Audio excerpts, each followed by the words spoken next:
passing it to Neil Patterson, and then after Neil, if time permitting, I would like Peter Morrison to follow up after Neil with a quick informational session on the Worcester Polytechnic Institute study regarding Nantucket Fire Department emergency response. Should I take that Yeah, off? take that out. Take that out, and just what you should do is just sort of when you say, just say, act as though you're just spreading this out. Oh, Peter, would you, Peter, can I call on you to just in 30 seconds tell us okay. what since you were involved with Worcester Polytechnic, and then obviously I was expecting this, but I'll say something. Yeah, but we mentioned the Worcester Polytechnic Institute, Neil's presentation too. Is that a problem? Oh, no, that's not a problem. Okay, fine. Yeah, what you should do is just say they've done a lot, benefited. We did. What I did is they used 7 years of information of call data, right? Because I put that in. I said they put several months and 7 years of call data. Okay, so Neil will be able to cut through.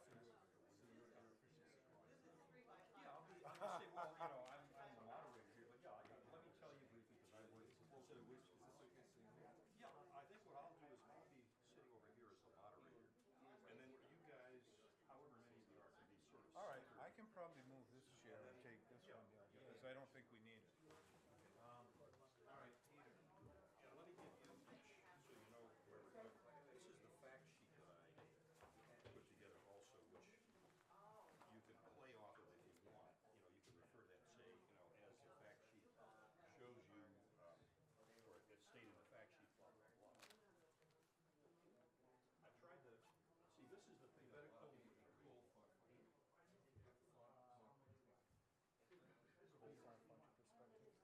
No, just firefighter.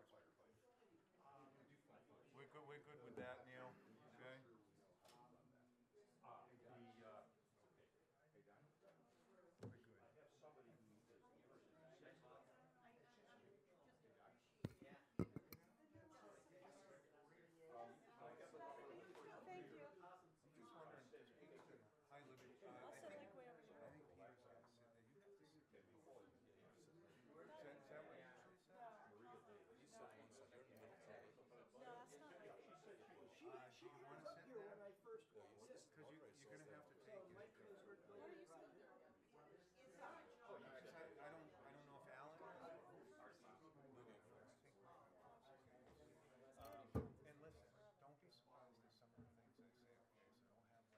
okay, so don't have like God awful looks on your face and I hate when people say that to me moments before something.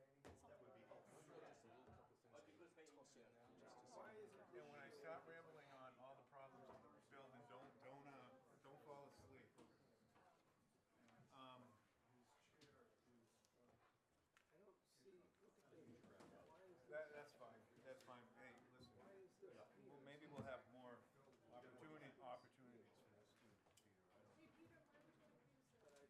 But I don't see the cursor moving up there. Yeah, why don't you sit in the middle? Oh, you shouldn't have said you should be. Cursor is what. That's right. Okay, Peter, about ready to go there. Yeah, sure. So right now, we're going to Just for your information, I'm put this down. since there are going to be very few people, I'm going to let this thing bleed in. So we may go to 6:15.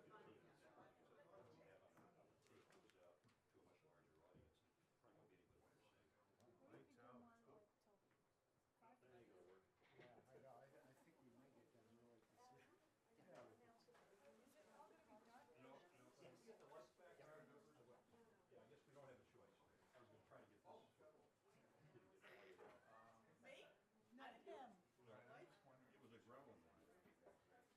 Unidentified person. Why is this smell? Are you going to stay for the whole thing, or do you need to get out of here? Well, I don't really want to stay till 6:15. I don't really have to. Should be okay. In that case, I can stay for the whole thing. just want to get invite some more grace Oh. somewhere else. Wherever you want. Yeah, maybe Dave and I can switch Yeah. spots. Why don't you do that? And then No, because then people might think he's in charge, so. No. Yes. I don't want to be a charge. The governor has Oh, closed the stop. Cut it. That's fake. What do you want from me? Well, I'm hoping he can get his mind changed quickly. Testing. Who's here? So you're not even the one you want to be. Oh, you got the phone. So are we on for tomorrow, or are we going to? Yeah. Okay. So we have you, we have me,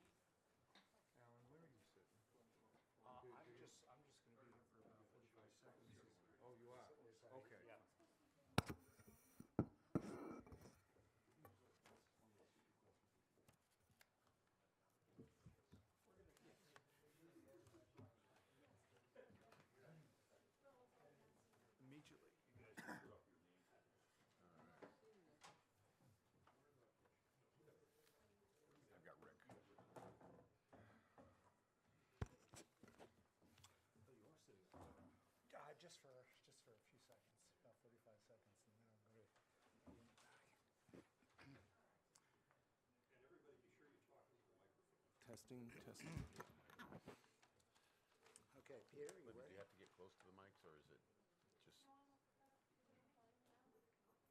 How's that? You don't think? thanks for the help. There you go. I think you have one there. Is that loud enough? I'm gonna sit over here as the moderator. Okay, Yeah, as you should. that's what I thought. Actually, that'll be.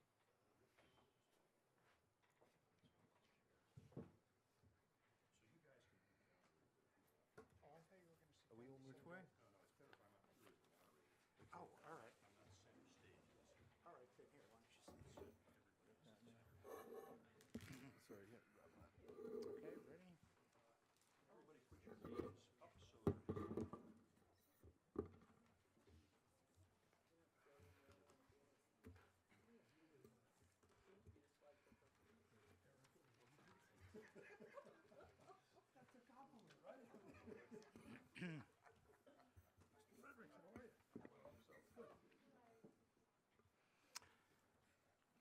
Okay, ready? And away we go. Good afternoon. I'm Alan Reinhardt, President of the Nantucket Civic League.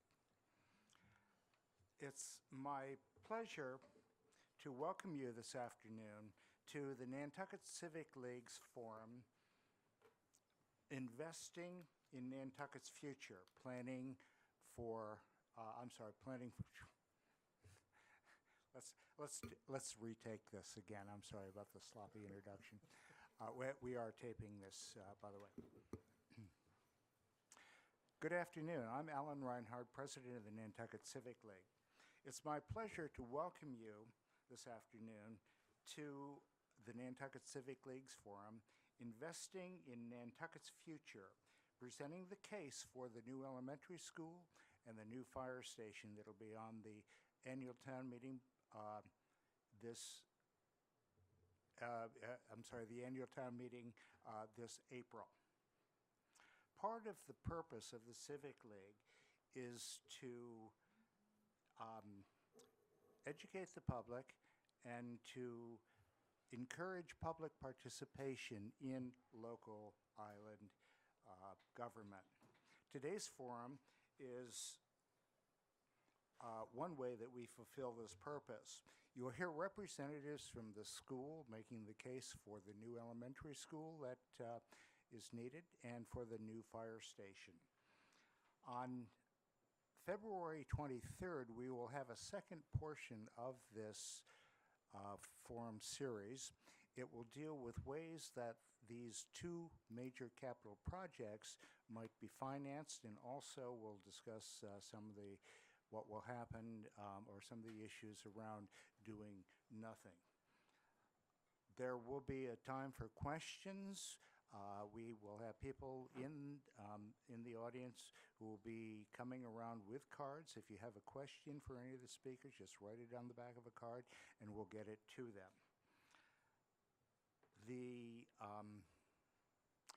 And let me introduce Peter Morrison, Vice President of the Civic League, who will be moderating today's event. Peter? Thank you, Alan. And Dr. Leppery, we have a place for you right here if you want to come down here.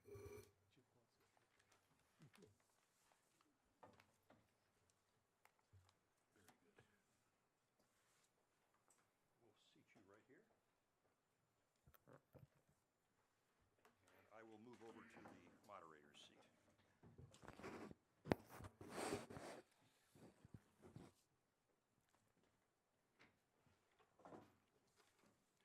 Welcome, everyone. I would like to welcome you on the tropical island of Nantucket to our first forum on investing in Nantucket's future. I'm Peter Morrison, your moderator today, and the Civic League, just by way of a little advertisement, hosts today's forum as part of its mission to promote the general welfare of Nantucket through informed citizen participation in community affairs. And the League actually represents 22 neighborhood area associations, and we have over 1,900 dues-paying families. So today's program is designed to inform you, today's attendees, and the many more voters who will view subsequent rebroadcasts on Channel 18. and I don't know the exact schedule, but it will be broadcast repeatedly. This first forum focuses on why a new fire station and a new school are needed. For each topic, the presenters listed on the program, which are available at the back of the room, the blue handout, will offer their perspectives on this question of why. I will then open it up to them to address your written questions from the audience.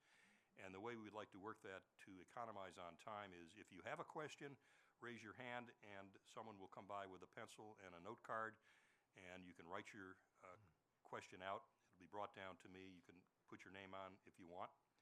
And I'll sort through the cards and try to direct them to the appropriate person on the panel to give you an answer.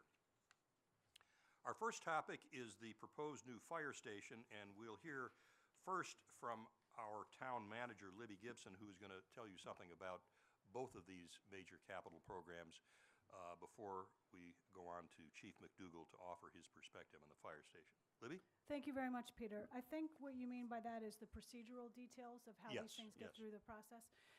Both projects have already gone through the Capital Program Committee review process, which basically means that they have completed a form which explains the project, gone before the committee more than once on both occasions, and explained the need for the project, the details of the project, how big it is, what its expected cost is, things of that nature. Both projects are recommended by the Capital Program Committee. Both projects have also been reviewed by the Board of Selectmen. In the case of the school project, the board doesn't necessarily have a role in endorsing or not endorsing it. The fire station project, the board basically has endorsed. The next, and the projects have both also gone to the Finance Committee.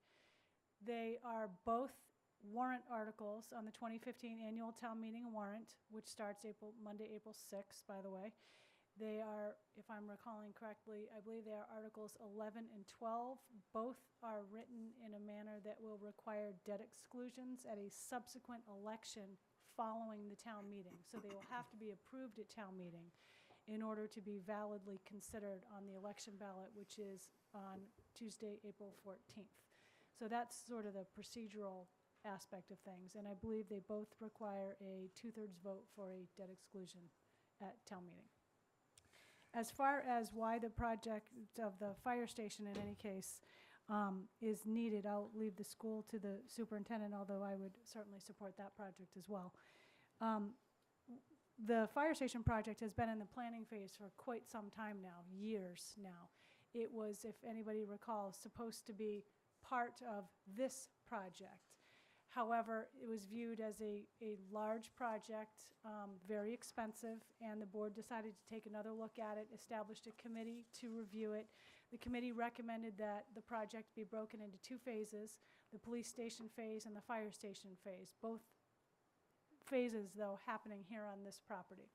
So that's pretty much what's happened, and that's where we are, and I guess in town administration's opinion, it's time to get on to phase 2 now. There has also been a concern over the last couple of years that the town hasn't had a proper long-term capital financing plan. So we've worked hard over the past year and a half to get such a plan together. We have done so. It will require pretty much annual updating, but that has also been reviewed by the Capital Program Committee, the Board of Selectmen, and the Finance Committee. And that plan will continue to be updated, but the idea is to mitigate the tax impact on the taxpayer so that there aren't large projects happening all at one time. They're spread out a little bit and tried to be timed so that they come in as other debt in the town is retiring. There are some smoothing techniques that can potentially be used, and we've heard a lot about that at the Capital Program Committee level. I don't know if I should mention anything about the tax rate impact. I did send around some information from the assessor on this not very long ago. And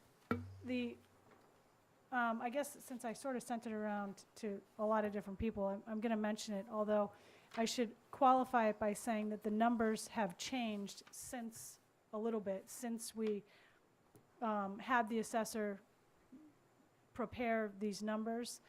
So the fire station project is estimated to cost $15 million.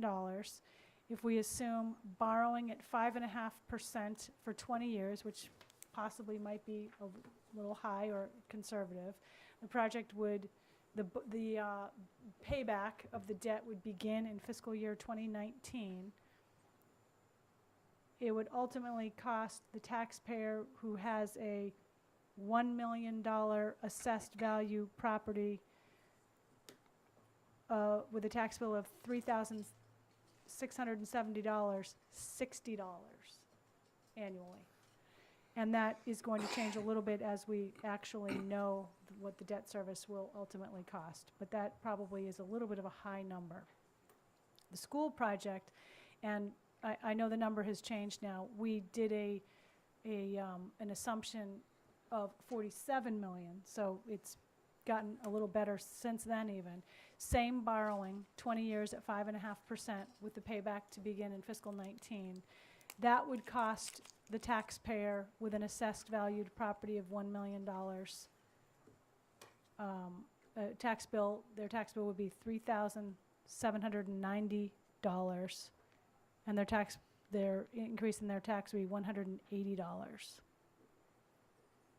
I'm wondering at this moment why the 3,600 number and the 3,700 number are different. Is that because of the residential exemption, possibly?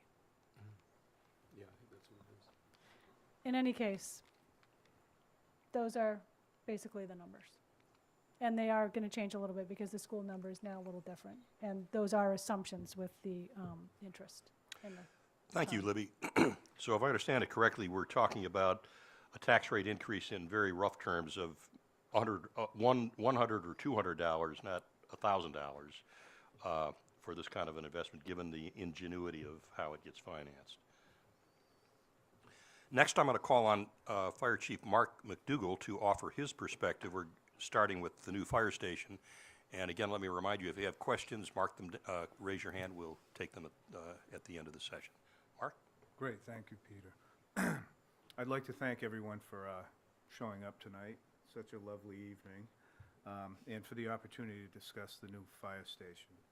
First, I'd like to touch base on the fire station's move from downtown to its present location. Then I would like to talk about some of our programs and need for improvements and advancement of these programs. I'll finish up with some talking points on today's building deficiencies. The existing building was built in 1979 and began its use as fire headquarters in May 1980. In 1980, the 131 Pleasant Street area was mainly residential with very little commercial development. Over the past 30 years, there has been considerable increase of commercial development in the area. We now have restaurants with takeout food, more gas stations, banks, retail shops. Today, there is construction of a larger capacity supermarket and a larger Boys and Girls Club. This has contributed to an increase of vehicle and pedestrian traffic. Intersections in the area that were once free of congestion are now heavily burdened with traffic and gridlock, mainly in the summer months, resulting in impeding emergency vehicles responding to calls. The fire department building was constructed for a 1980s demand for service. The day the fire department moved into the new building, Bruce Watts was fire chief. Chief Watts at that time stated the building was at full capacity. The department had less permanent personnel dealing with a much lower call volume. In 1979, when the fire station was under construction, the annual town report stated that the fire department responded to 570 emergency calls. In the upcoming annual town report of 2014, the fire department responded to 2,869 calls, with an additional 2,114 service and inspection calls.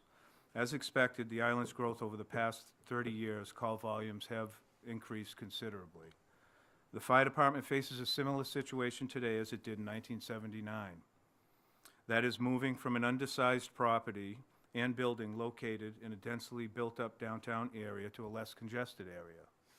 We are now in that situation again. This time it's important to make sure the new facility is designed and built to sustain the department's staffing, future programs like advanced life support for ambulance service, improve wildland firefighting capability, improve fire protection for out-of-the-hydrant districts that have no municipal water supply, and addressing adequate space needs for training. These programs involve the purchasing of new equipment, apparatus, as well, increase in staffing. I'd like to give a quick review of these programs, starting with our ambulance service. The ambulance service we have now is a basic life support service. Since 1980s and the 90s, this service has improved with upgrades in new technology like automatic defibrillation, moving to newer technology, several times improving shock applications, blood monitoring for oxygen, carbon monoxide, and blood glucose levels, administering medications such as epinephrine autoinjections, nasal Narcan, oral glucose, and albuterol updraft for respiratory issues. Today, there's a lot more that takes place in back of the ambulance than did 30 years ago. All of these advancements improving the patient's quality of care early into the event. We are now a basic life support service and need to upgrade to advanced life support service. When we move to an advanced life support service, a few examples of improvement in patient care are cardiac monitoring with manual defibrillation, intravenous applications of administrating medications for pain management, diabetic, cardiac, and respiratory issues. Medications through IV administrations can stabilize a patient faster, enhancing the quality of care early into the event. We have some catching up to do in the quality of patient care. There are 5 emergency medical service regions in the state of Massachusetts. Nantucket is in Region 5. Region 5 covers the Cape and Islands, moving towards New Bedford and the Lakeville area. We are the only basic life support ambulance service left in Region 5. Other ambulance services are licensed at an advanced life support level. The public's expectation of an ambulance service today is of an advanced life support ambulance service. To accomplish this, additional positions and equipment are needed, such as an emergency medical services officer. It's a position that needs to be in place to move forward with an advanced life support program. This position will be responsible for scheduling training and certification needs of department personnel. Right now, there are national certifications in curriculums that need to be completed annually. Moving forward, these standards will increase considerably. The department has a need for a 4th ambulance. This is due to the increase in call volume and concurrent calls with higher fluctuation in the summer months. There has been a growing request for dedicated ambulances for private and public special events. Medical services are required to be on location at these events due to the large number of people attending and the nature of these events. In the summer months, it is not unusual to have all 3 ambulances out on call, so this makes it difficult to give up 1 ambulance to cover these events. The fire department needs to improve its wildland firefighting capability and improve fire protection in the out-of-hydrant districts. The intent of this program is to protect the properties outside of the hydrant district. Even with the expansion of the municipal water system, there is still a considerable amount of remote areas that need fire protection. This can only be achieved through a program designed to deliver water to these remote areas. This year, the fire department has started designing and investing in larger capacity tanker trucks. These new tankers will shuttle twice the amount of water. The old tankers have 1,000 gallon carrying capacity. The new tankers will have 2,000 gallon carrying capacity. These tankers are larger and need to fit in an already tight apparatus space. The old tankers are 2-wheel drive and occasionally get stuck responding to hard-to-reach areas. This happens when shuttling water to homes positioned in difficult locations, making our job much more challenging. We have the same problem responding to brush fires. A good amount of brush fires start near homes or developments that are in close proximity of heavy brush. The new tankers will have 4-wheel drive, be able to carry more water, and have better pumping capability. This results in less water transport time and water shuttle rotations. It allows for delivering larger capacity of water to difficult locations without getting the tankers stuck. Additional equipment we need is a brush breaker. The new fire station will have a space designated for a brush breaker. This is a type of engine that's designed for difficult terrain, specifically for wildland firefighting. The vehicle can drive through moderate brush for the purpose of flanking a wildfire to extinguish it or redirect it. Fire department retired the old brush breaker in 1996. This was due to the vehicle's constant maintenance issues until it was not serviceable. This happened because we did not have the space inside to properly house the engine. With large areas of heavy brush close to homes, this is a piece of equipment that's badly needed. Training space needs. Training has always been a concern with the Nantucket Fire Department, mainly to keep the firefighters, citizens, and visitors safe. Therefore, it's imperative for the EMTs and firefighters to have access to a facility that's adequate, with adequate training space. We don't have that today. The majority of the training consists of fire hazardous material and EMS training that should take place on a daily basis. All of these skills diminish if not practiced regularly. Large amount of the training is practical evolution, such as structure fire search and rescue, ground ladder operations, and rope rescue techniques. There is no safe structure or space in today's apparatus room to practice these evolutions. Academics are a large part of the EMS and hazardous material training, requiring classroom space at a minimum of 35 to 40 students. Right now, we have room for 12 to 15 students. The new building needs to have the capability of supporting the department's staffing, programs, and services well into the future. The building that we are in today was evaluated in 2008 by Mitchell Associates architects who specialize in emergency service facilities, specifically fire departments. There were a number of deficiencies found, and I would like to list a few of them. General overall building issues. The building does not meet local, state, federal code regulations and does not provide for safe exiting or accessibility for the handicapped. There's no sprinkler system and no security system. The building has environmental and health problems such as rodents, insect, and mold issues. Existing station is energy inefficient. The apparatus bay is too small. It's not safe for housing the current engines, ambulances, and firefighters on staff. There is no safe area for putting on or taking off the turnout gear while firefighters are responding to emergency calls. There is no adequate storage rooms for turnout gear, medical supplies, hoses, equipment, or contaminated items. There's no proper decontamination or laundry facility area for firefighters or EMTs to deal with chemicals and bloodborne pathogens, making it difficult to not spread contaminants through the building. We need space to re-equip the engines and ambulances, inside to get them back into service after fire and EMS calls. There's no place to perform maintenance on the engines and ambulances. Clearance between the engines and ambulances in some areas is only 20 inches, and by standards should be 8-foot clearance between all emergency vehicles. The crew quarters are inadequate for the number of staff or gender. Quarters lacking in bunk space, kitchen, and bathroom facilities. Building has no dedicated female firefighter quarters. In 1979, when the crew quarters were designed and built for 2 full-time firefighters. Today, we're at 5 full-time firefighters. The administration office space is too small and inadequate to efficiently run operations. Office spaces are undersized. In some cases, offices are 6 foot wide by 14 foot long and not manageable for good work production. There is no conference area or space to discuss business or confidential issues privately with the public. Fire alarm superintendent and fire prevention offices are undersized and located on the 2nd floor. This does not meet codes for handicap accessibility.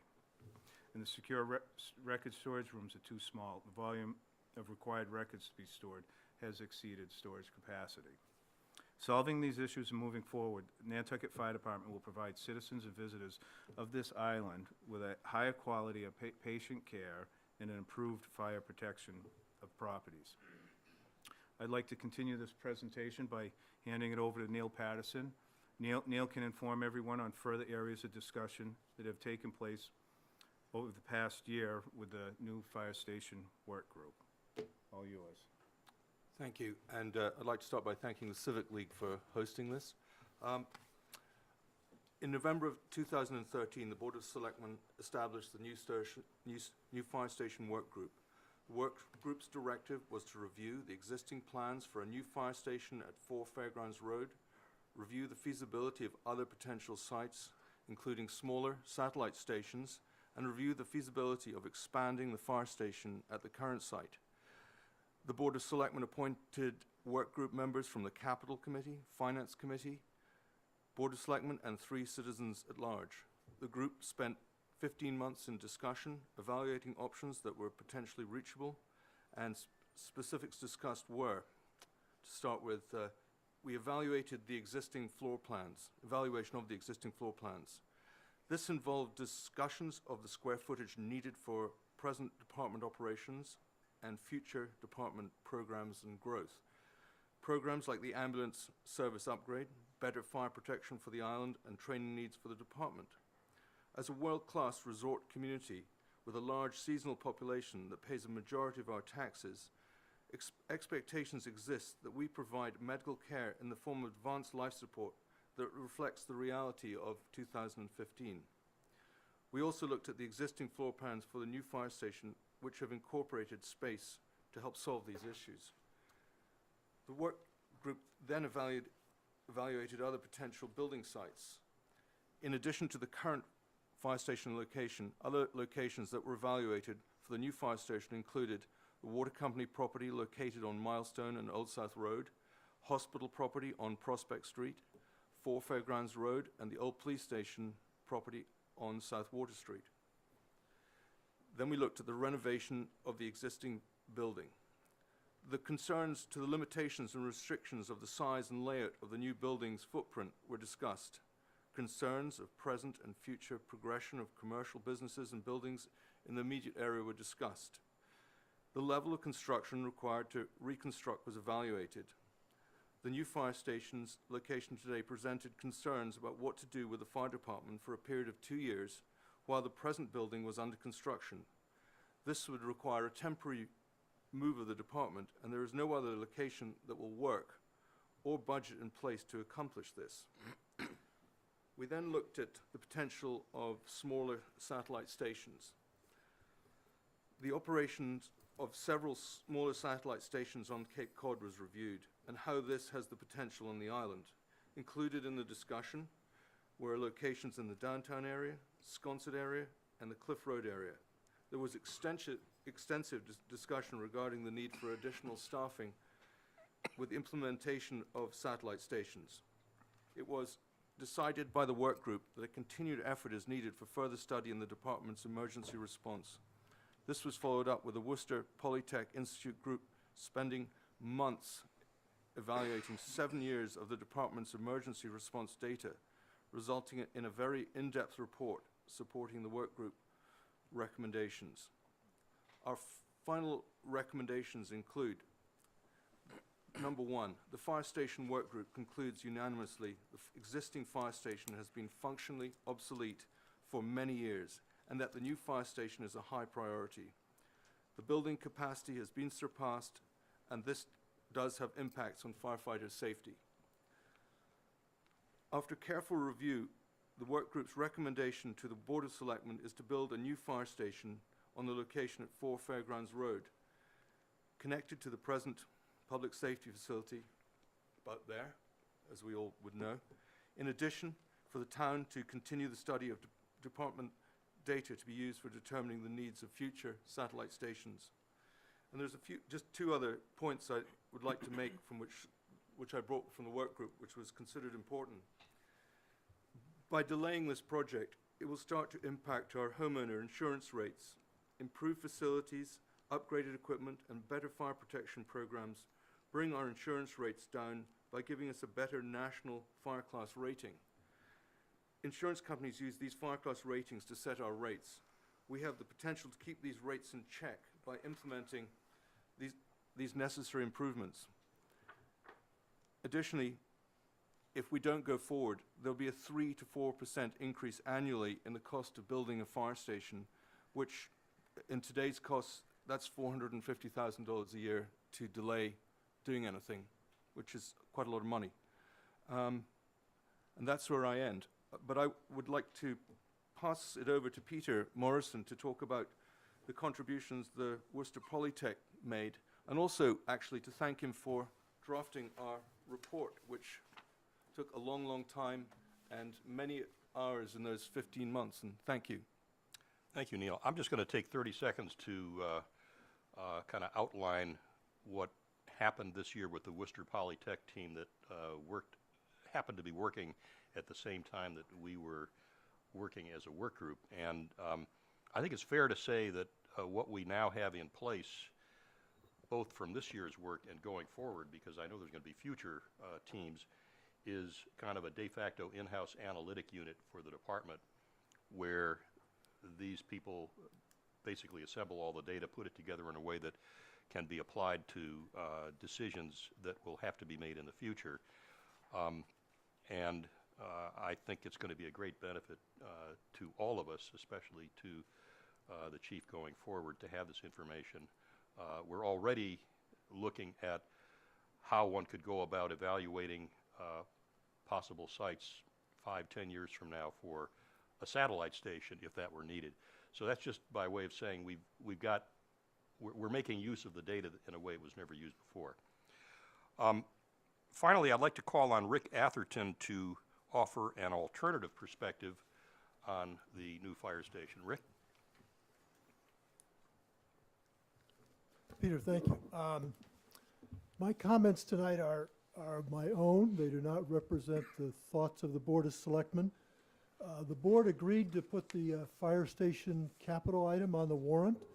To my knowledge, the board has not acted to officially support or recommended that article to town meeting by a vote. Usually that does not take place until the Finance Committee has made its own recommendation, and then the board goes through and decides whether it wishes to comment or specifically on any specific item.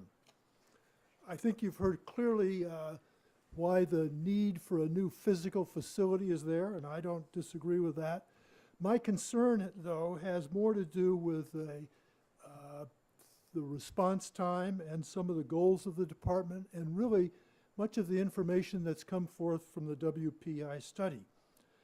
So to sort of lead into that, a couple things. If you go to the town's website for the fire department, the goals include to provide response times within nationally accepted standards. And you go then down to the new fire station work group recommendations, and they have short range, which really is the building of the building, and long range, which includes identify options for maintaining and improving the Nantucket Fire Department's response time metrics and resilience as the island grows and evolves. And then you might turn to the executive summary of the WPI students themselves. And it's interesting to go to the response time issue. As I recall the statistics presented to the town, our current response times meet our goals about 40% of the time. And the question in my mind is whether that's an acceptable target to have. And just to report, for example, a comment in the executive summary from the WPI students. When looking at a map of high response times, we expect to see the majority of those calls on the outer edges of the island, but this was not the case. The most significant factor was traffic during the summer, which causes high response times to emergencies close to the station and in the downtown area, where a majority of the calls occurred. We found that 40% of non-concurrent calls with a response time of 10 minutes or higher during the summer fell close to the roads deemed highly congested. And my concern here is that I think we need to address right now the issue of our overall strategy to how to provide fire and ambulance services on an adequate basis for a community that's grown substantially. And in that regard, to me, response times is an integral part of that strategic plan. The fire station work group and the chief and others have worked very hard at understanding the physical nature of a new facility. I think it's time, as we agree to spend $15 million on such a facility, that we more openly address and deal with the question of response time. Satellites might be an answer, there might be other answers, but I would hope that we develop a plan that specifically addresses how we anticipate we can improve our response time issue. One of the things that hit me during this process of listening to the comments is that it seems to me the one area of our community that has the highest risk of fire and is irreplaceable are the old historic homes Nantucket has. And To be practical, those new homes outside the downtown area are not in the same situation. And I think we need to have a program and a commitment by the town and the fire department that makes sure our response time in dealing with any emergency in the old historic district can meet the response targets. They are not replaceable. So the risk profile for those homes is very different than the risk profile in other homes in our community. So my alternative comments, as Peter phrases them, trying to figure out how we address my thoughts, is that we need to make sure that the plan we're embarking on accomplishes that. And I might ask, for example, in moving the station from the current location to the new location at 4 Fairgrounds, is response time anticipated to be improved or the same, or is it going to be a little less in some areas? Traffic and the problems we have in getting downtown and around downtown to the other side are not getting any better. We have more houses, more cars, so I think that issue is not going to go away. So my request here is really that I would hope the town administration and the fire department deal with a more specific plan as to how we can improve our response time for both ambulance and fire protection for the community. So, thank you. Thank you, Rick. Mark, did you want to answer the specific question that Rick posed about response times between the existing station and the proposed new station? I don't recall offhand, but I have a recollection of it. No, what we did is we did a very simple study in the beginning for response times for locations. That we presented that to the board. That was by a smaller private company, and it was a quick study. And this location, the hospital location, water company location, they were all used, and it didn't show a big difference in the response times.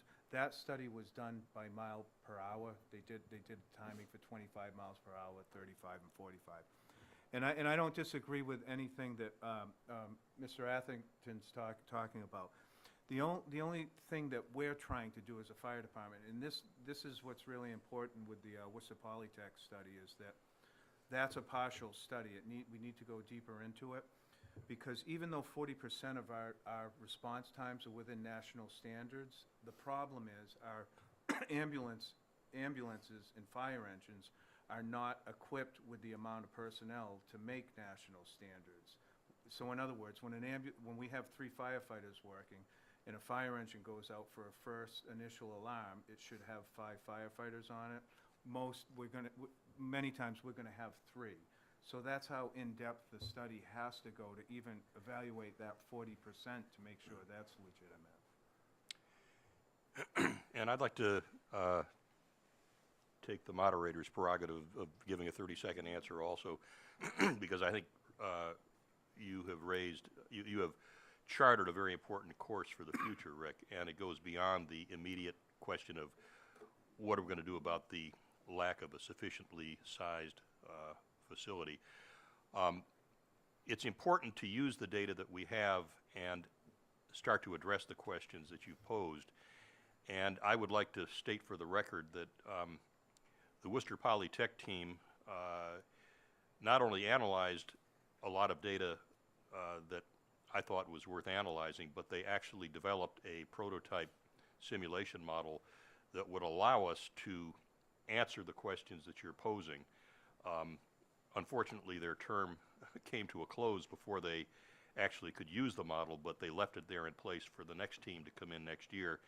And I fully anticipate that if we sponsor another team next year, we will be able to come up with some fairly robust answers to the question you're posing about how do you delineate the choices that one might want to make between emphasizing, let's say, response times that will work for old historic buildings where, as you say, the risk profile is very different, versus improving the response times overall in different parts of the community. There are a lot of choices that can be evaluated, and I anticipate that about a year from now there will be some answers to those questions that we can all chew over and then start to make decide which directions we want to go. I've had only one question from the... Peter, can I just Yeah, respond to sure. that a little bit? You know, I think it's, the WPI student information is really quite, it's available to us. It's, as you say, I think it's going to be usable. And one of my concerns is unless we have a strategic plan that starts with our goals and the quality and timely response of our services and sets aside the staffing issue, you may not get to the right answer. You know, I, for one, would like to feel we have a strategic plan that gets the right answer, and then you decide the staffing levels necessary to implement it, or if not, why not? And I'm concerned that this process, in some elements, has sort of recognized that staffing is an issue, and that became a driver of our decision-making. And so I hope that promptly the town will develop an approach that goes the other way. What's the level of services that Nantucket needs to provide? Thank you. I've had only one question from the audience, and I'll just read it. It says, in the Worcester Polytech report, it is mentioned several times that the fire station can comfortably respond to 2 calls at once. Can you explain, I guess this is to the chief, can you explain this in more detail with respect to staffing levels and response times to these calls? Well, I guess the question here is what exactly does comfortable mean? I think we just covered a little bit of that. Comfortably, the study itself is just based off of calls and times, but what the study doesn't do when it shows us meeting those calls under a certain time, it doesn't tell us how many people are on that ambulance or how many people are on that fire engine. So even though it's saying we can handle 2 calls comfortably, those 2 ambulances may only have 1 or 2 EMTs on it at the time it shows up for a response time. It could take another 5 to 7 minutes for call EMTs that meet us on scene to make it to that scene. But the data is showing us that the EMTs, the call EMTs and the permanent EMTs that we have out throughout the day working their other jobs are coming back fast enough and making short enough times to show that second ambulance gets on the air and gets on location within a acceptable time, not necessarily acceptable staffing on that. vehicle. Could I go back to your point, Rick, and just ask the following question? I personally fully agree with your perspective that we should develop a strategic plan or vision of what it is we're trying to accomplish and then see what it implies for everything else. Where is the responsibility for formulating that strategic vision? Should that be vested in some part of town government? Should there be a group that is established to accomplish that? How would you see Well, Peter, that? usually I think, you know, maybe the board needs to direct the town manager and through her to the fire chief to help develop that. And if they need help in developing that in a more formal way, then they need to ask for it, whether it's a consultant or a community work group again, to deal with that issue, which is I think the work group did a fine job in what they did. I don't think, I mean, I attended 1 or 2 of their meetings, so I have some sense of the flow of the dialogue there.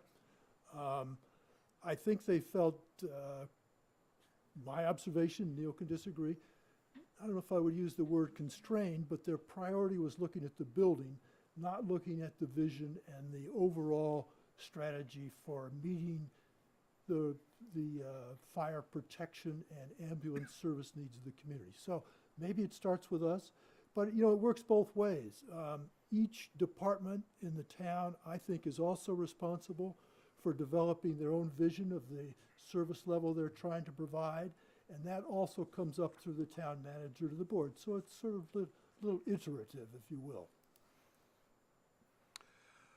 I have one other card which I think is more a statement of opinion than a question. I'll just read it. It says, for Atherton, response time is solely one factor. The chief, I can't quite read it, something about safety, space, housing, training, response time is the small issue. I think this is an opinion. I don't know if there's anybody who wants to comment on that. Yeah, you know, I think the town is more than capable of meeting both those goals and objectives. They're not, you know, it's not a one or the other issue, Peter. So, I'm just thinking of how we put these two points of view together, and it seems to me that one way it could work next year is if the town could get a start on formulating the strategic vision, and a vision that, while it may not be finalized a year from now, certainly would delineate or identify the key choices that would emerge, like, are we prioritizing the older historic buildings downtown, which are basically, in many cases, much more vulnerable to fire? Are we prioritizing advancing the so-called mini hospital on wheels that we would have transitioning from basic ambulance service to advanced life support? Some of the choices that we have to make, and if those choices were clarified by next October, I think the Worcester Polytech students could go to work with using the analytic tools to flesh out what the possibilities are and what the trade-offs are. I see this analytic unit as being able to provide the objective facts that would lead to an informed way of going forward once the value choices are made. So I'll just leave it at that. That's how I would like to see it work. And since we're apparently right on schedule, contrary to what I'd thought, we're going to move on to the second topic area, which is the proposed new school, and we will hear first from Superintendent Kozart. Thank you. With your indulgence, we have a PowerPoint that we thought might help our viewers, both those that are here tonight in the storm and those that are at home. Thank you to the Civic League, Alan Reinhardt, President, for inviting us, and Peter Morrison as moderator. We appreciate this opportunity to talk about the need for a new school, as well as to discuss our plan for the new school.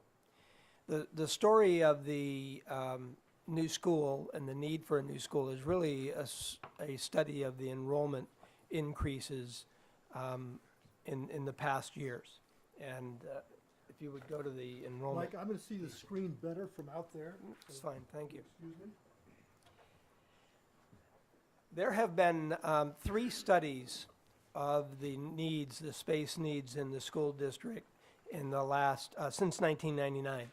In 1999, NESDEC, the New England School Development Council, came in, looked at the schools, and said that we needed more space in the elementary school. In, excuse me, I'm losing my voice. In 2008, the TBA architects came in again and looked at the schools and determined that we needed more space in the schools. And again, an existing condition study was done in 2014 by Castle Boose Associates. And so the consistent theme among those 3 studies is that we needed space in the elementary and middle school. I think that if you were to look at the enrollment figures and look at the growth over the last 5 years, this is a 20-year snapshot of enrollment, and you can see that we've gone from 1,000 students in 1993-94 to 1,557 students this year. But in the last 5 years, we have had a 26% growth in the population in the school district. We determined that we would have another demographic study and brought in 2 well-known members in the demographic world, named McKibben and Cropper. And they determined that our population enrollment will continue to rise through the year 2020, and then will level off and perhaps decrease slightly in the years after that. When I looked at coming down to Nantucket, I was doing my homework and looked at the population, the enrollment from 2007-8 to 2010, and you can see highlighted in the yellow that the population decreased in those 4 years. And I remember saying to my wife, well, at least I wouldn't have to build a new school. And since that time, in the last 5 years, we've gone from 1233 to 1557. That's an increase of a little over 325 students in that time, which in and of itself is a school.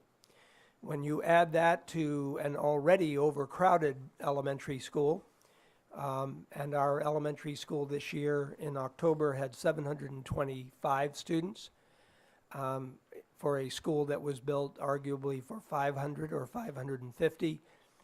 We have added 4 modular classrooms, and I don't think that Nantucket wants an elementary school that is getting up near the highest enrollment of any elementary school in the Commonwealth. And we certainly, I believe, don't want to serve our children in modular classrooms. It is a finger in the dike, and it is time for us to move forward with a permanent solution. So to that end, we conducted a community-wide forum last April and had members of teachers, administrators, parents, some school committee members, and residents. We had senior citizens on that forum, and it was determined that the best path to go would be to build a new 3 through 5, grade 3 through 5, what I would term an intermediate school. This has the benefit of making our existing pre-K, existing Nantucket Elementary School into a pre-K through 2, and we will show you a few slides as we move forward how each school population would be served. After determining the what, I think the next question was where, and I'm going to tag team a little bit with Dave Fredericks with the permission of the moderator. Sure. And Dave is going to take you through the work of the building committee. If you would go to the next slide, thank you. Nope, that's great. Those are the members of the building committee. We have between 25 and 30 members that represent all constituents in the community, and it has been a terrific group of individuals that have studied this for, say, about 9 months now. So after determining what, and that what is to build a new intermediate school, as I mentioned, and in addition to the existing middle school, we got into the discussion of where. And I'd like David to take you through that, if I may. Thank you, Mike. As Mike said, I'd like to first thank the Civic League, both Alan and Peter, for hosting this.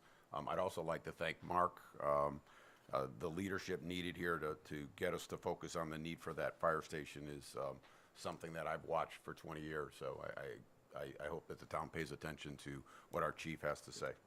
I would start out by saying, you know, what Mike brought up is there are 25 people that have broad island experience that have participated for about 9 months, along with the support of some experts. I would ask you to stop for a second and think about the elementary school first, realizing that we're close to 200 children beyond what it was originally designed for. When this group got together, what we focused on primarily were trying to agree on Rick's point. What is our strategy and what are our goals? And I thought what I would do is simply list them at the higher level without getting into all the detail of each one, and then take you through why we think the location and the proposed design that we have meets those to the best of our ability. First and foremost, in all schools, it is the safety of our children. It is the efficiency of the overall school itself. That's cost and use of the facilities, all of those types of components. It's the flexibility to meet what the school needs today with some forward thinking about how and what we design and how it may be flexible for a changing future. The next had to do with building on what we know. Our elementary school has gotten many awards. It works off a very specific design. We tried to take what we know about that and build it into what we thought was the solution.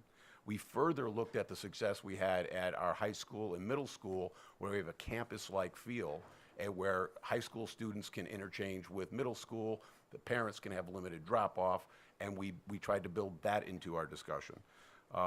We wanted to minimize, and this is really critical, we wanted to minimize the impact to the community. We wanted to minimize the impact to the school and to the students. We wanted to provide some level of traffic improvement. We wanted to mostly improve the experience to the students that attended our school. We felt that it was important for every student that they had a positive experience going through the school. So when you think about those, the design on the wall that is up right now, hope I'll take you through how come we came up with this particular design, given those goals and objectives. Now, the idea here is, if you notice in the far right-hand corner, the new school ends up in the southwest corner in what is the parking today. The idea here is that we're allowed to end up with two distinct drop-off and pickup points. The first is for buses, and the second is for parents. By breaking that up, we think we can make it safer and more efficient.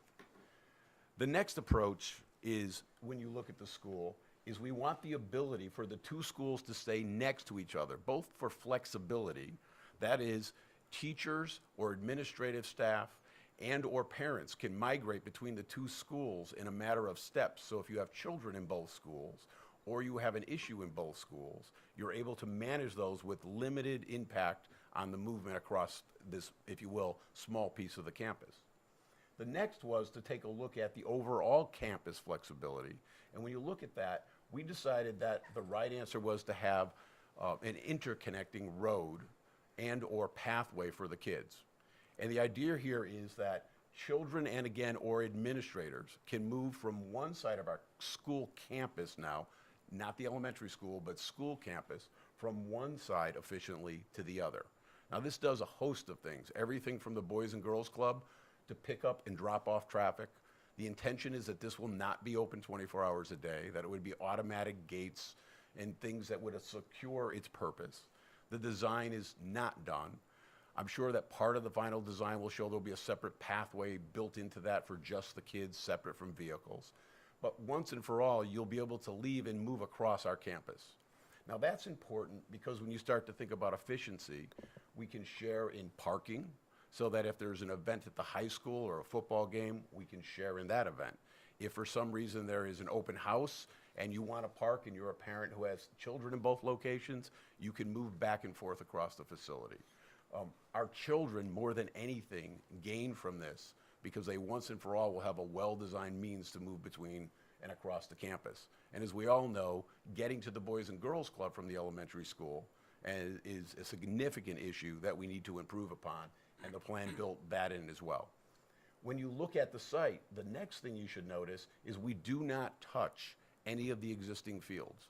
We do not impact any of the other facilities other than the CPS addition, which I'll talk about separately. So we think that we've been able to accomplish a lot of what we're after. We believe turning the school into a campus is that experience improvement for our kids. My children went to school here. I'm very proud of the fact they went to school here. My high school kids, when they were there, went over and read to kids in the elementary school. The elementary kids came over and watched high school sports. All of that is part of this other piece that is not clear to quite to everybody, but we're after that experience that our children are part of a bigger community. So the last is you move over to keeping in mind that there are over 200 children today beyond the design.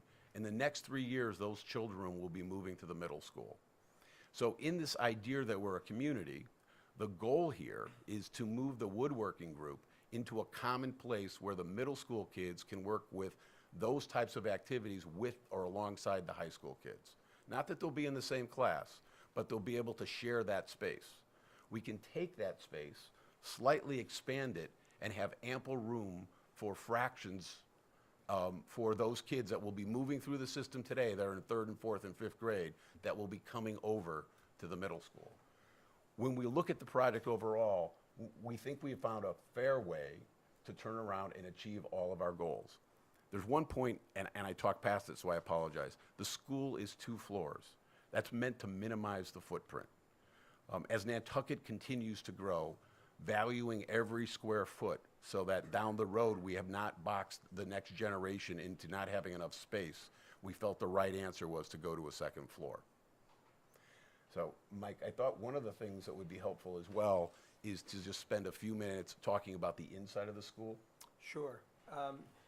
The next slide shows you the 1st floor of the proposed intermediate school. And again, as David pointed out, one of the keys to the design is that we wanted the entry to both schools, the existing elementary school and the new intermediate, to face each other and to have common space in the middle.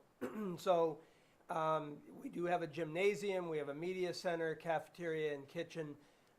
All of that is in an area that is on one side of the school so that it can be accessed easily in the evening for any programs without having to walk through the school, opening up the entire school. On the ground floor would be the 3rd grade classrooms, so you see a cluster off to the left, and you have 7 classrooms around a general classroom cluster. Off of the 7 classrooms, you have spaces for special education, small group instruction, ELL, English language learners, and you will have the same look as you go to the next floor with the 4th and 5th grades. Same sort of configuration with 7 classrooms surrounding a large cluster space. That was a very important piece that the elementary teachers emphasized in terms of providing the best instructional practices for the children that we serve. Going back down, you have, if you'd go back, Diane, thank you. Backspace. Backspace. Okay, good. No, you're on. I didn't point out the art and the music downstairs as well.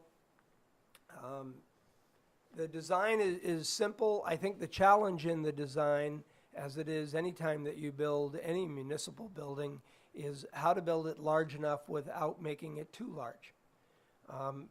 Based on enrollment projections, we have built in some flexibility. This school should be able to handle 400 to 450 students. As you can see that there are, it's about 72,000 square feet. And as Dave pointed out, it's on on 2 stories so that it can fit the footprint and allow for what we might want to do 10 or 20 years from now, depending on the enrollment in the school. I would like to just to go through 2 renderings. These are, we're not in the design phase of this building, but these are renderings to show you what it might look like. This would be the front, and as I'm standing in the Nantucket Elementary School bus circle, this is looking over to what I would see at the intermediate school. Next slide, this is the back of the school that would have a patio outside the cafeteria and outside the library media center to the right of that. I think this is important. I want to just show you the interior of the middle school briefly. This is what David was alluding to. If you could circle what is now the industrial arts or building trades area. In the back of the school, we would be moving that into the vocational wing of the high school. And that would allow us to add 6 classrooms so that our enrollments of 120 and 130 that are now in our kindergarten and 1st grade and will be rolling through the elementary school and hitting the middle school, we will be prepared for those numbers when they arrive there in 4 or 5 years. The other thing that I think it's important to point out, if you look at the existing Nantucket Elementary School, that school stands to gain a lot as well from having an intermediate school. It will serve pre-K through 2nd grade. It is a high likelihood that we will have universal preschool in 5 years. It could happen sooner, but I think it's certainly a political agenda of both parties. And there's a lot of money out there right now for preschool education. At this point, we do not service all of our preschoolers. We serve the special ed preschool population and a very small percentage of the regular ed preschool population. If we have universal preschool, we will need 6 or 7 classrooms, and this project allows us to serve those children. It also allows us to move the community school and the early childhood center, which has been moved out of the high school and has no home today, to move in to the near the entrance of the existing elementary school.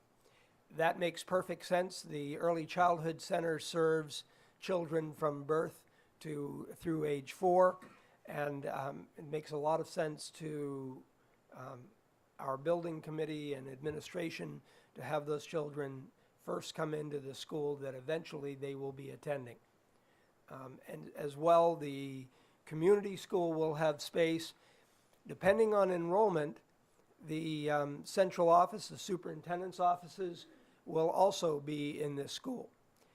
This summer, my offices will be moving out of the high school so that we provide 2 more classrooms to the growing population at the high school. I have tried to point out in many meetings that we don't just have an elementary school enrollment problem. We have an enrollment that is impacting all of our children. And so we need a solution that is going to provide space. So our offices will be moving out. We're looking for either rental space. So I'll put a plug in there if anybody knows about 2,000 square feet that's available. We're looking for that.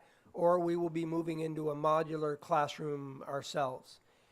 It makes sense for my office to be in a modular or in rental space rather than having students, high school students, going in and out of the high school. So this project really should provide a solution for the space needs in all of our schools. Having said that, if we continue adding 75 to 100 students every year, we have to be thinking about what's going to happen 10 years from now, 20 years from now. And that was foremost in the minds of the building committee as they developed the site plan, so that we will have the room for future growth. And I thought maybe that Dr. Lepre would like to follow up from here, Mr. Moderator. Thank you very much. The school committee's position is that this is a needed program to enlarge our schools.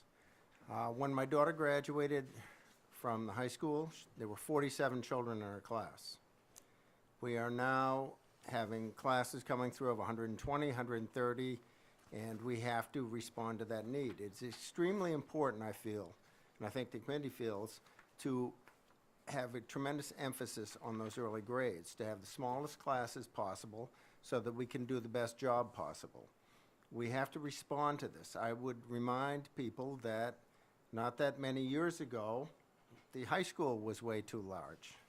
Well, right now, we're about to kick our superintendent out and the administrative offices because the high school is not too large. So I think as times have changed and as birth rates have increased, I will tell you at the hospital, we have to respond to that need, and I think the way to do it is with the intermediate school and with the addition to the middle school. Thank you. Thank you, Tim. I don't have any questions submitted from the audience, so I'm going to take the moderator's prerogative and fire off some of my own. One question, I guess, for Michael, this is kind of a setup because I think I know the answer. Where are all of these entering students coming from who are entering at the younger grades? I'm not aware of a island-wide reproductive renaissance that's occurred that would be driving this. I know that could be part of it, but is there anything else going on that you want to comment on? No, I think that's a great question. There are people who think that the enrollment increase is simply an immigrant population, an ELL population, and it's not. Of the 325 students that have come in the last 5 years, around 100 might be ELL students. That still leaves 2/3 of that group that are coming in. I think it's a direct relation to the economy improving. And in 2007 and 2008, I understand we had families leaving the island because there wasn't work on here. And many of those have returned and others have come as that has happened. Have you seen any indication that the school is enjoying higher retention rates over time, quite apart from the economy? In other words, are we looking at what I've characterized before as the failure of success, which is the school is doing such a good job that people are not coming and going, they're only coming and they're staying? Well, I think there are two answers to that. First of all, I think the community has done a great job of expanding the tourist season. I think at one point the tourist season was probably, late May through August. And I think expanding it to, starts at the end of April now and arguably goes through November and into December. And families, instead of leaving, say that they can make ends meet in those, January, February, March. So I think that that's one of the answers. I think certainly the success of the Nantucket High School and our students who are graduating from the high school and going on to terrific colleges and universities, I think that is a piece. The number of students who are going off to private school for high school have been reduced. So I think that that's a product, which actually leads me to one other comment, and then I'll answer the other questions that are coming. We have 2 private schools on island that serve students K through 8, and I'm thankful for those 2 private schools, because if we were to add the over 200 students to our existing space needs, I'm not sure that we could do it. So here's a question. Peter, Yeah, go ahead. can I add one more thing to that? Sure. I think Dr. Leprie's answer actually is kind of an interesting anecdotal support to that. Some 47 people graduated when Mary graduated, and here we are 15 years later, and we expect to graduate at 120. And I think you'd find out that's proportionately higher than the number of kids that are in the elementary school has grown. And so it's certainly an indicator that there are more kids who are willing to stay with us through the entire program. And it's certainly been my experience as I watched my own kids go through that each year the number of kids graduating were going up. Seemed, at least as an observation, that they were going up faster than the kids were coming in the front door. So you're providing a better product, basically, a better education than might have been the case in the past, and more people are attracted to it. I think, to be fair, I think Nantucket High School students have always performed well and gone to good schools. I think that we are trying to build upon that. We have challenges. But I think the successes in the last 3 or 4 years have been significant. And I would say that we are just as proud of the student who goes to maybe the first in their family to go to college. So this isn't all about Harvard and Dartmouth and Georgetown. It's when that student who's the first in their family goes to college. That's a wonderful success for our schools. We have a question from the audience. Will we need to build an enlarged high school in another 5 or 10 years? I don't think that we will need to do that in the next 5 to 10 years, but beyond that, I think that could be a question.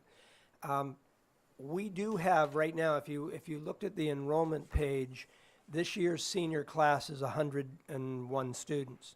The junior class is 125. The sophomore class is 135. Now, that usually dwindles from freshman, sophomore year to the senior year a little bit. But those numbers are significant. The numbers that are coming in, fortunately, we have some aberrations like a sixth grade class of 94 that allows for those numbers. So I think we're going to be okay for the next 5 to 10 years. After that, I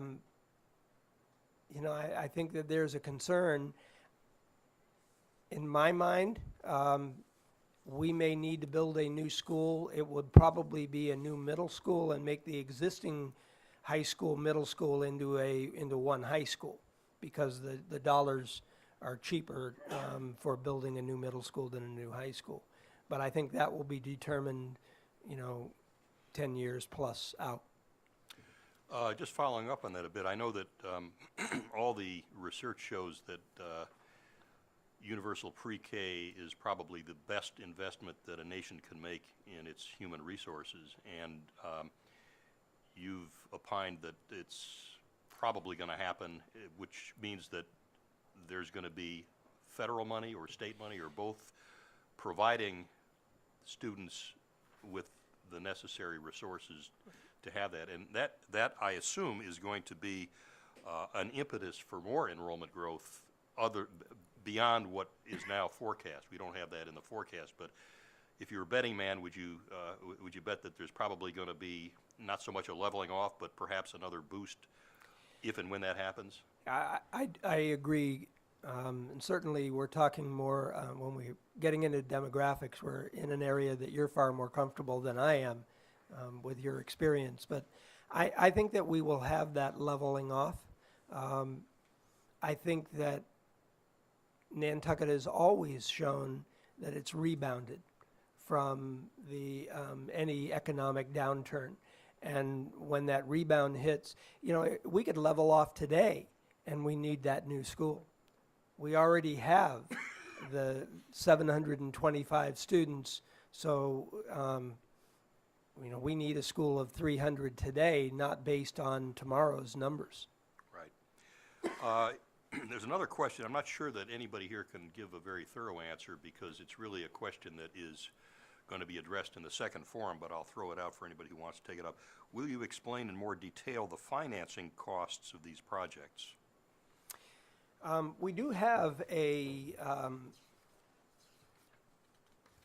slide, and David, I don't know if you wanted to take them through it. I wasn't sure how much time we would have. I wanted to be respectful of the Civic League, but David, I'll let you take that. Before I go through it, I want to simply say that understand that we have just completed the preliminary design of the school, that there is an RFP, a request for pricing and proposal, out for the final design.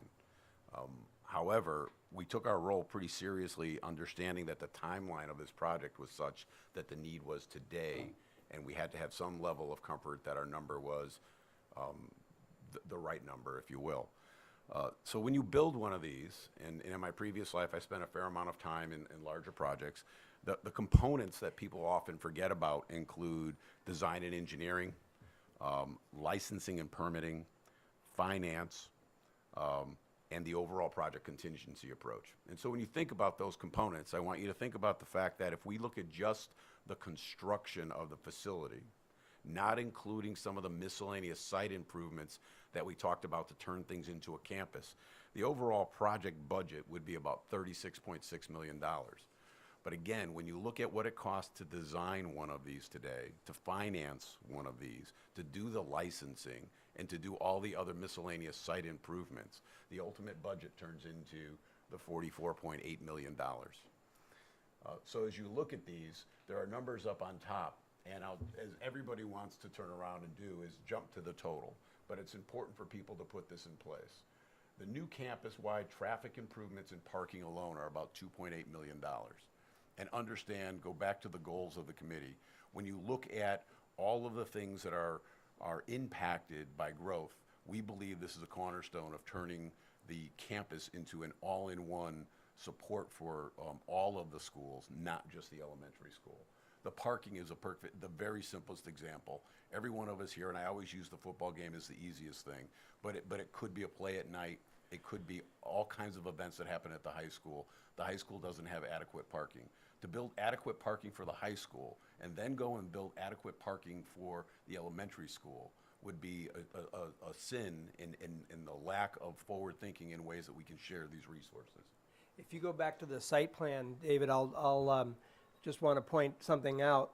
One of the areas, thank you, Diane, is a parking area that would increase our parking considerably. There are 177 spaces in that area that would not only serve faculty and the elementary school, but would serve as event parking for the middle and high school. And anybody that's gone to December Delight is the one that I think of. And you're right, a basketball game or a swim meet. Voting. It's voting. It's very definitely a problem. So I just wanted to point out that parking and the fact that we are trying to take traffic off of Surfside with this plan.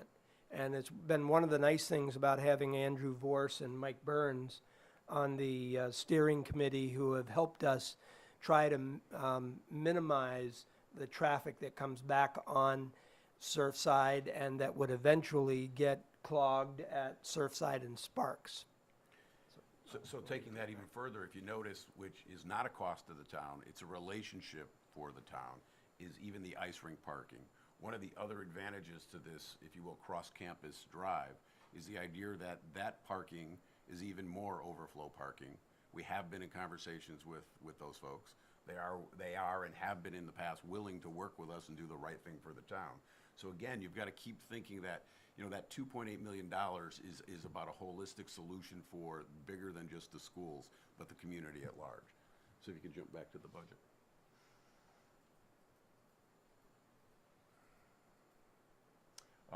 The next, when you look at the next one, I'm just going to bring these down as you come along the side. The new school and the additions. One of the things that people forget about is you have to furnish them. You have a fair amount of testing related to them. These are all the ancillary things that are associated with a building. And when you're talking about the square footage and the complexity of what's going on today, it's an additional $1.2 million. The CPS addition is $3.7 million. This is the physical construction associated with the property. You jump over to the far right side, and you have the addition and the management and licensing. So I talked about what does it cost to design and license one of these. That is to get all of the permits, to line up all of the design to the standard needed to be able to put things out to bid in today's world. It's approximately just shy of $5 million in today's world. And then the last, of course, is the biggest single expense, which is the $30.2 million associated with the construction of the school. Now, one of the things that we did is we didn't stop with the idea of what we could do internally. We did our own homework. We did a fair amount of research on what are average prices. We built in Nantucket factors, and we came up with a general ballpark of what we thought as a group that the school might cost. We went out and we have looked at what previous programs have cost in the town of Nantucket in recent years. We are at those costs. We are plus or minus dollars within the costs of what we've recently spent on other projects. We are below what the state recommended as a final price per square foot. But again, those were all just indicators. We took the contracting firm that helped us build this and asked them to produce an estimate. And then lastly, to get some comfort that, again, we had a good handle on pricing, we asked them for a third-party outside engineering firm to provide us with a cost. So when we look at the number, although it's still a preliminary design, and we believe we have flushed out the kinds of things that can change the number significantly, we have a fair amount of comfort that the range we're in has been done several different ways, and there's a fair amount of comfort that that is a reasonable number for where we are in the process. Good. I'm struck by the kind of the vision that you have here, which seems to me is really a long-range one of turning what is a school that has been adapted over time by incremental changes, converting that into the concept of a campus. And I think there are real spillover benefits to that, and also there is an inherent resilience in the design because you can say we don't know exactly what's going to happen in the future, but there are a lot of ways we can juggle things around within the campus, as I understand it. And I think I personally am impressed by the thinking that's gone into this. And I'd like to point out that I think it does fit in with the theme of this first forum, which is investing in our future. And this is really, these are choices that the community can make about how good a campus you want to have, how effective a fire station you want to have, what level of service do you want to have delivered. And this is not a commodity where you say, I want a new school, deliver it, it costs X number of dollars, give me the cheapest one you can have, or a fire station that just gets by. These are dimensions of choice that taxpayers have about how good a facility they want to have. And by my standards, one of the reasons I moved here was because of what I saw, places like the Athenaeum, which in my mind is the best library I've ever been in. And what I see here is a picture of what might be one of the best school campuses one would see on an island in a small community. And I personally would like to see people think about the trade-off between how little they might be paying on their tax bill per $1 million for the benefit that they will be getting, not only for themselves, but for the next generation. And so I think we are ending, by my view here, exactly on time, which I'll take credit for, exactly at 6 o'clock. And I thank you for your participation, and I hope that the voters will give serious thought to the issues here and really contemplate and consider carefully the choices that we've outlined, because there are choices. Thank you. Thank you. Thank you. Thank you.